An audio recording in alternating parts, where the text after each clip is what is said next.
ಯಾಕೆ ನಾವು ಡಿಸರ್ವ್ ಮಾಡ್ತಾನೆ ಅಂತಂದ್ರೆ 2025 ಇಡೀ ಗುಲ್ಬರ್ಗಾ ಸಿಟಿಲಿ ನಂಬರ್ 1 ಬೌಲರ್ ಇದ್ದಾರೆ ನಮ್ಮ ನಾಗು ಶರೀಕರ್ ಅವರು. 2025 ಅತಿ ಹೆಚ್ಚು ವಿಕೆಟ್ ಪಡೆದಂತ ಬೌಲರ್.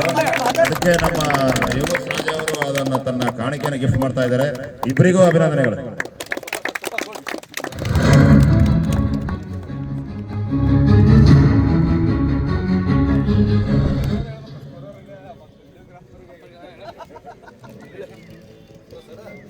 ಈ ಒಂದು ಟೂರ್ನಮೆಂಟ್ ಪಂದ್ಯದಲ್ಲಿ ಸ್ಕೋರರ್ ಆಗಿ ನಮ್ಮ ಮಲ್ಲಿಕಾರ್ಜುನ್ ಪೂಜಾರಿ, ಹಂಪರ್ಗಳಾಗಿ ಮಂಜು ಗೋಲ್ಡ್ ಮತ್ತು ಶೇಖರ್ ಅವರು ಕೂಡ ಪಾರ್ಟಿಸಿಪೇಟ್ ಮಾಡಿದ್ದಕ್ಕಾಗಿ ಅವರು ಕೂಡ ಧನ್ಯವಾದಗಳು. ಅವಾಗಲೇ ಅನೌನ್ಸ್ ಮಾಡಿದೆವು 2025 ಅತಿ ಹೆಚ್ಚು ವಿಕೆಟ್ ನಮ್ಮ ನಾಗು ಶರೀಕರ್ ತಗೊಂಡಿದ್ದಾರೆ ಅಂತ.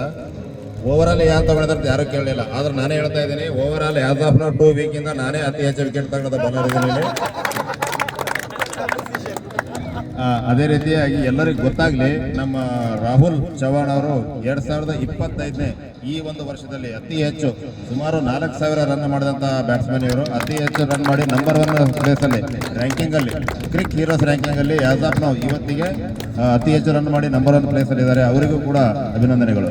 ಮ್ಯಾಕ್ಸಿಮಮ್ ಏನ್ ಪ್ಲಸ್ ಪಾಯಿಂಟ್ ಅಂದ್ರೆ ಮ್ಯಾಕ್ಸಿಮಮ್ ಪ್ಲೇಯರ್ಸ್ KFCC ಇಲ್ಲಿ ಗ್ರೌಂಡ್ ಅಲ್ಲಿ ಆಡೋ ಹುಡುಗರೇ ಫಸ್ಟ್ ಬ್ಯಾಟಿಂಗ್ ಮತ್ತೆ ಬಾಲಿಂಗ್ ಅಲ್ಲಿ ಮತ್ತೆ ಫೀಲ್ಡಿಂಗ್ ಅಲ್ಲೂ ಕೂಡ ರಾಹುಲ್ ಚವಾಣ್ ಅವರೇ ಮೊದಲನೇ ಒಂದು ಸ್ಥಾನವನ್ನ ಭದ್ರಪಡಿಸಿಕೊಂಡಿದ್ದಾರೆ. ಓವರ್ ಆಲ್ ಕೂಡ ಇಡೀ ಗುಲ್ಬರ್ಗಾ ಸಿಟಿಯಲ್ಲಿ over all best fielder Rahul. ಮತ್ತೆ 2025 ಈ ವರ್ಷದಲ್ಲೂ ಕೂಡ ಬೆಸ್ಟ್ ಫೀಲ್ಡರ್ ರಾಹುಲ್ ಇದ್ದಾನೆ. ಮತ್ತೆ ಬ್ಯಾಟಿಂಗ್ ಅಲ್ಲೂ ಕೂಡ ರಾಹುಲ್ ಓವರ್ ಆಲ್ 2ನೇ ಸ್ಥಾನದಲ್ಲಿದ್ದಾನೆ. ಇಡೀ ಗುಲ್ಬರ್ಗಾ ಸಿಟಿಯಲ್ಲಿ ಓವರ್ ಆಲ್ ಆಗಿ 2ನೇ ಸ್ಥಾನ ರಾಹುಲ್, 3ನೇ ಸ್ಥಾನ ನಾನೇ ಇದ್ದೀನಿ. ನನಗೊಂದು ಅಭಿನಂದನೆ ಸರ್, ಧನ್ಯವಾದಗಳು. ನಾವು ಯಾಕಂದ್ರೆ ನೋಡಿಲ್ಲ ಸರ್ ಇದು, ಯಾಕಂದ್ರೆ ನಮ್ಮ ಪ್ರೋದ ಏನೋ ಆಕ್ಟಿವ್ ಮಾಡೋ 400 ರೂಪಾಯಿ ಗಳಿಸಲಕ್ಕೆ ಮಾಡಿಲ್ಲ. ಮುಂದೆ ಮಾಡಕ್ಕೆ